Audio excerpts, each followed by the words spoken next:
Squeeze केजेस eight Jallo safari park Lahore, इसकी भी जो एस्टिमेटेड कॉस्ट है वो फिर मुख्तलिफ है पिछली 2 लॉट से। इसमें भी वही 3 कंपनीज हिस्सा लेती हैं, चौथी कंपनी कोई है ही नहीं। जैसे तमाम कंपनीज पंजाब में खत्म हो गई, बल्कि रूरल जमीन से खत्म हो गई। और एमएस वलीद बट सन्स फिर मैजिकली सिर्फ 4% अबाव आते हैं, जबकि इसकी अमाउंट भी कुछ और है। इससे पिछली लॉट की अमाउंट भी कुछ और थी, उससे पिछली अमाउंट की लॉट की अमाउंट भी कुछ और थी, और वो फिर सीक्वेंसली कि जनाब 4% अबाव आ रहे हैं।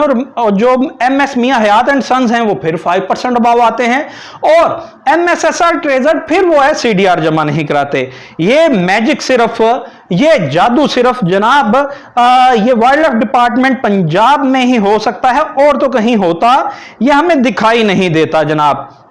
आगे चलिए, आगे जनाब फिर इसी तारीख को ही, यानी ये 25 तारीख को ही 25/5/2024 को फिर एक लॉट की एवल्यूएशन बिड ओपन होती है, rehabilitation of 18 number of small bird cages, ठीक है जी, at Jallo safari park Lahore. फिर वही 3 कंपनीज, इसमें भी एस्टिमेटेड कॉस्ट डिफरेंट है। और फिर एमएस वलीद बट 4% अबव हैं एस्टिमेटेड कॉस्ट से, और MS Mian Hayat and sons 5% above हैं। जिस तरह 3 दफा पहले वो सिर्फ ये रेशो ही नहीं बदल रही, चोर अपने कदमों के निशान जरूर छोड़ जाता है, और एमएसएसआर ट्रेडर्स फिर सीडीआर जमा नहीं कराते, तो फिर वो हिस्सा क्यों ले रहे हैं। और आप देखिए ये पिछले टेंडर में भी 18/4/2024 के भी ये हुआ था, इसमें भी ये हुआ है कि 8 मरतबा ये जादू किस तरह है कि आप ही के नाम वो टेंडर निकले, आप ही लोएस्ट बिडर हो, और हर मुख्तलिफ एस्टिमेटेड अमाउंट में आपका जो रेशो निकले मैजिकली वो जनाब वो एक ही रेशो निकले। यहां से साबित होता है कि यहां पे ये एक पूल किया गया और एक कंपनी को नवाजने की कोशिश की गई। हमने बारहा ये असिस्टेंट डायरेक्टर जो चेयरमैन हैं Lahore wild life park Tanveer Ahmed Janjua के ये नोटिस में बात दी, मगर ढाक के 3 बात उनकी तरफ से भी कुछ नहीं किया गया। अगली लॉट आती है जी modification of line house moat electric installation and water pump ETC at Jallo safari park Lahore. फिर यही 3 कंपनीज, कोई कंपनी और नहीं बचती पूरे पंजाब में।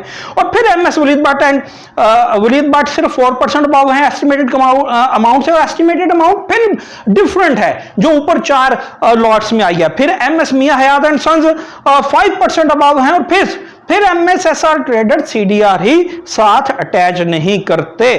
अब मुझे ये बताइए ये ऐसा जादू कैसे मुमकिन है। फिर अगली लॉट लीजिए modification of line house moat electric services cable ETC at Jallo safari park. फिर यही 3 फर्म, फिर एस्टिमेटेड अमाउंट डिफरेंट, मगर जो रेशियो है कोटेड रेट्स की वो जनाब वलीद बट फिर सिर्फ 4% अबव हैं, जो पहले भी ऊपर 6 दफा एक ही 4% अबव हैं। और फिर MS Mian Hayat and sons 5% above हैं, जो पहले भी ऊपर 5% अबव थे। और फिर एमएसएसआर ट्रेडर्स जनाब सीडीआर ही लफ नहीं करते। और आगे चलिए, आगे फिर इस तरह है कि फिर एक लॉट आती है modification of line house moat extension height of MS grill ETC at Jallo safari park. फिर यही 3 कंपनीज, कोई कंपनी नहीं बची पूरे पंजाब में पाकिस्तान में। एमएस वलीद बट फिर सिर्फ 4% अबव हैं, और एमएस मियां हयात एंड सन फिर 5% अबव हैं, और एमएसएसआर ट्रेडर्स फिर सीडीआर लफ नहीं साथ करते, अटैच नहीं करते।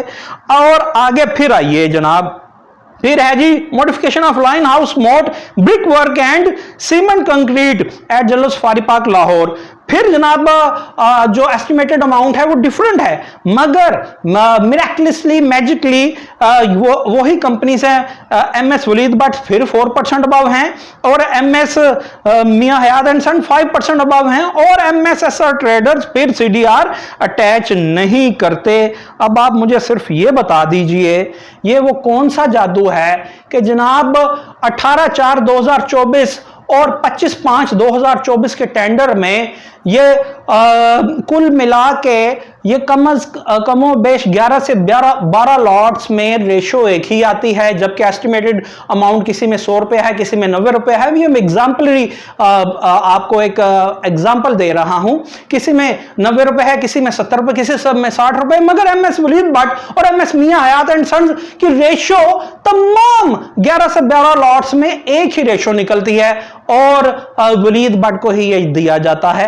और ये जो डीजी हैं wild life department and parks Punjab, उनके भी हमारे ऑफिस में बात हुई तो उनकी जानिब से भी अभी तक कुछ नहीं किया गया। और जहां पे वज़ीर आला पंजाब साहबा forestry wild life and fisheries department को अपग्रेड करने की कोशिश कर रही हैं, ड्रोन से फॉरेस्ट डिपार्टमेंट के वॉच डॉग का काम लिया जा रहा है और वाइल्ड लाइफ डिपार्टमेंट को एनहांस करने की सीनियर मिनिस्टर पंजाब मरियम औरंगजेब साहबा दिन रात कोशिश कर रही हैं। ये उन कोशिशों को सबोताज करने की कोशिश है और क्लियर कट मिसाल है कि किस तरह कॉन्ट्रैक्टर से किकबैक्स और कमीशन लेकर मुबैना तौर पर इनको ये पूल करके नवाजा जाता है।